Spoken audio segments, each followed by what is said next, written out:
Welcome. My name is Kunal Thakur and today we are going to learn climatology.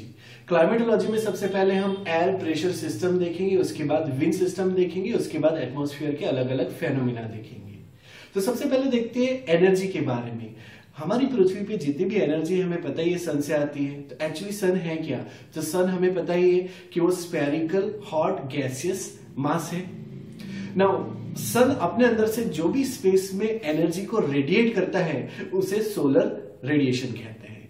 ये solar radiation जब अर्थ के ऊपर पहुंचता है और अर्थ का जितना अमाउंट भी सोलर एनर्जी का आता है और वापस आने के बाद अर्थ में एब्जॉर्ब होने के बाद जब वापस जाता है तो जो आता है उससे इंसोलेशन कहते हैं, इनकमिंग सोलर रेडिएशन।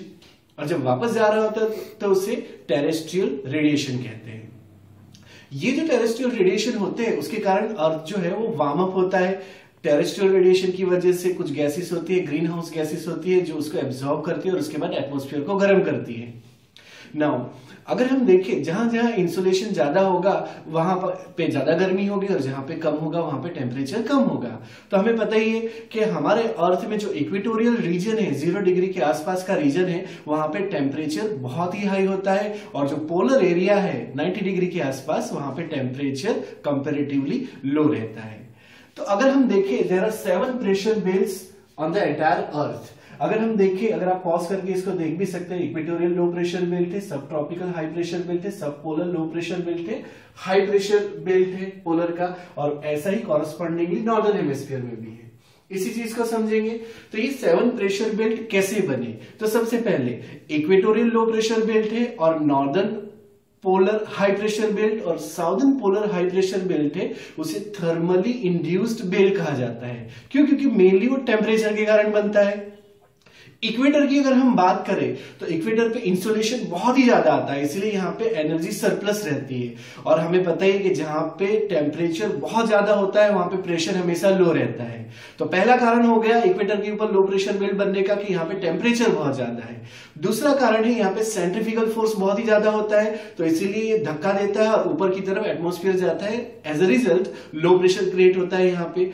तीसरा रीजन होता है यहाँ पे जो हवा है उसमें मॉइस्चर का कंटेंट बहुत ज्यादा है, तो जहां जहां वेट एयर होगी वहां पे क्या होगा, डेंसिटी एयर की लो होगी, और जहां एयर की डेंसिटी लो होगी वहां पे लो प्रेशर होगा। तो इसीलिए इक्वेटर के ऊपर लो प्रेशर बिल्ट होता है। अगर पोलर एरिया में देखें तो वहां पे टेम्परेचर बहुत ही कम रहता है क्योंकि इंसुलेशन कम है और उसी कारण यहाँ पे हाई प्रेशर रहता है। उसके बाद अगर दूसरे बेल्ट अगर देखें तो सब ट्रॉपिकल हाई प्रेशर बेल्ट है और सब पोलर लो प्रेशर बेल्ट है, साउथ में भी और नॉर्थ में भी है, दोनों हेमिस्फीयर में। तो ये 4 बेल्ट ऐसे हैं जो थर्मली इंड्यूस्ड नहीं है, वो डायनेमिकली इंड्यूस्ड बेल्ट है क्योंकि अर्थ के डायनेमिज्म के कारण बने हैं। कैसे बने? तो सबसे पहले देखते हैं सब ट्रॉपिकल हाई प्रेशर बेल्ट ये कैसे बना है।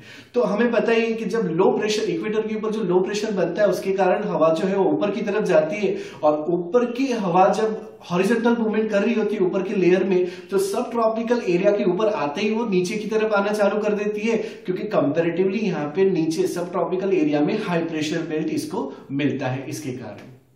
उसके बाद अगर देखें सब पोलर रीजन में, यहां अगर देखें सब पोलर रीजन में लो प्रेशर बेल्ट क्यों क्रिएट होता है? क्योंकि यहां पे कंपैरेटिवली पोलर एरिया से कंपैरेटिवली कम टेम्परेचर जो है वो ज्यादा होता है क्योंकि ओशन की तरफ से जो भी करंट्स आते हैं वो वार्म अप कर देते हैं यहाँ पे एटमॉस्फेयर को। दूसरा कारण है कि जो एक्सियल रोटेशन है उसके कारण पोलर एरिया में लो प्रेशर क्रिएट होना चाहिए था, बाहर की तरफ फोर्स होना चाहिए था, लेकिन क्योंकि पोलर एरिया में टेम्परेचर बहुत ज्यादा कम होता है उसके कारण ये एक्सियल फोर्स यहाँ पे शिफ्ट हो जाता है और सब पोलर एरिया में दिखाई देता है। और यहाँ पे कंपैरेटिवली टेम्परेचर ज्यादा गर्म होता है, इसलिए यहाँ पे सब पोलर एरिया में लो प्रेशर एरिया दिखाई देता है। अगर हम सब ट्रॉपिकल हाई प्रेशर की बात करें तो यहाँ पे हवा डिसेंड कर रही होती है। हवा के डिसेंड करने के कारण यहाँ से जो भी पुराने जमाने में जहाज निकलते थे वहां पे जहाज को आगे बढ़ने में मुश्किल होती थी, उनको प्रॉब्लम होती थी, इसीलिए वो क्या करते थे, अपने हॉर्स को नीचे फेंक देते थे और इसी कारण इस रीजन का नाम पड़ा horse latitude, sub tropical high pressure belt का। ऐसे हम देखें तो there are permanent 7 pressure belt on the world. अगर हम देखें इसी प्रेशर बेल्ट से हम सीख सकते हैं कैसे विंड सिस्टम बना। तो ये डायग्राम है, ये बताता है A7 प्रेशर बेल्ट में हमेशा विंड हाई प्रेशर से लो प्रेशर की तरफ जाती है। तो विंड सिस्टम कुछ ऐसा होता कि सारी हाई प्रेशर से लो प्रेशर की तरफ विंड जाती। लेकिन हमें पता है दो नियम है, एक तो कोरियलिस फोर्स है और दूसरा फेरल लॉ है। उन्होंने कुछ कहा था, उसके हिसाब से हम देखा जाए तो पूरी विंड सिस्टम को समझ सकते हैं। तो पहले देखते हैं कोरियलिस फोर्स को समझते हैं। कोरियलिस फोर्स कहता है कि विंड तो हाई प्रेशर से लो प्रेशर की तरफ जा रही होती है, सीधी डायरेक्शन में जा रही होती है, लेकिन ये हमको ऐसा लगता है कि वो अपने डायरेक्शन से डिफ्लेक्ट हो रही है। क्यों ऐसा हमको लगता है? तो उसके दो कारण समझाए हैं। पहला कारण है कि अर्थ का जो कर्वेचर है, मतलब अर्थ का जो आकार है वो राउंड जैसा है, दैट इज व्हाई हमको ऐसा लगता है। और दूसरा कारण है अर्थ इज रोटेटिंग, तो रोटेशन की वजह से हमें ऐसा लगता है कि जो विंड है वो अपना डायरेक्शन डिफ्लेक्ट कर रही है।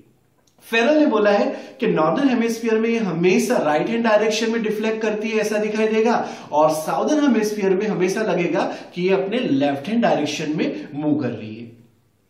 तो ये हो गया। इससे हम क्या समझ सकते हैं कि हाई प्रेशर से लो प्रेशर अगर हम देखें तो ये सिस्टम दिखाता है इक्वेटर का और हाई प्रेशर, सब ट्रॉपिकल, हाई प्रेशर से लो प्रेशर की तरफ आ रहा है। अगर इसका राइट डायरेक्शन कौन सा होगा? ये राइट डायरेक्शन होगा। तो इससे हमें पता चलेगा कि ट्रॉपिकल एरिया में हमेशा विंड जो है नॉर्दर्न हेमिस्फीयर में ईस्टर्न साइड से आती है, इसलिए इसका नाम हो गया ईस्टर्ली विंड। साउदर्न हेमिस्फीयर में देखें तो साउदर्न हेमिस्फीयर में लेफ्ट हैंड साइड पे तो ये डायरेक्शन हमेशा ऐसा दिखाएगा, तो इसका भी नाम पड़ गया ईस्टर्ली विंड्स, साउदर्न हेमिस्फीयर की ईस्टर्ली विंड्स। इन दोनों विंड्स को अगर मिला दिया जाए तो हम इसको बोल सकते हैं ट्रेड विंड। ट्रेड विंड क्यों कहते हैं? व्यापार के कारण नहीं, ट्रेड विंड इसलिए कहते हैं कि ये हमेशा परमानेंटली ऐसे ही डायरेक्शन में मूव करती रहती है। कुछ ऐसा ऑब्जर्व किया था और जर्मन लैंग्वेज में ट्रेड को ट्रैक कहा जाता है। इसीलिए ऊपर की तरफ अगर जाए तो यहाँ पे अगर देखिए नॉर्दर्न हेमिस्फीयर में राइट हैंड डायरेक्शन, तो इसका राइट हैंड डायरेक्शन ऐसा होगा, तो इसीलिए इसका नाम पड़ा वेस्टर्ली विंड्स। साउदर्न हेमिस्फीयर में भी लेफ्ट हैंड डायरेक्शन में अगर देखिए इसका, तो लेफ्ट हैंड डायरेक्शन कुछ ऐसा होगा, इसलिए इसका भी नाम पड़ा वेस्टर्ली विंड्स। तो टेम्परेट रीजन में जो विंड बहती है उससे वेस्टर्लीज या पछुआ पवने कहते हैं। इसका भी बहुत ज्यादा सिग्निफिकेंस है। टेम्परेट साइक्लोन आते हैं यहाँ पे इसके कारण पे, यहाँ पे फ्रंट बनता है इसके कारण पे, पोलर के साथ मर्ज होके। और अगर देखा जाए तो वेस्टर्न डिस्टर्बेंस भी कुछ इसी तरह की विंड का कारण होता है। पोलर एरिया पे देखें तो पोलर एरिया में नॉर्दर्न हेमिस्फीयर में इसका राइट हैंड डायरेक्शन कुछ ये होगा, तो इसलिए इसे पोलर ईस्टर्ली विंड कहेंगे।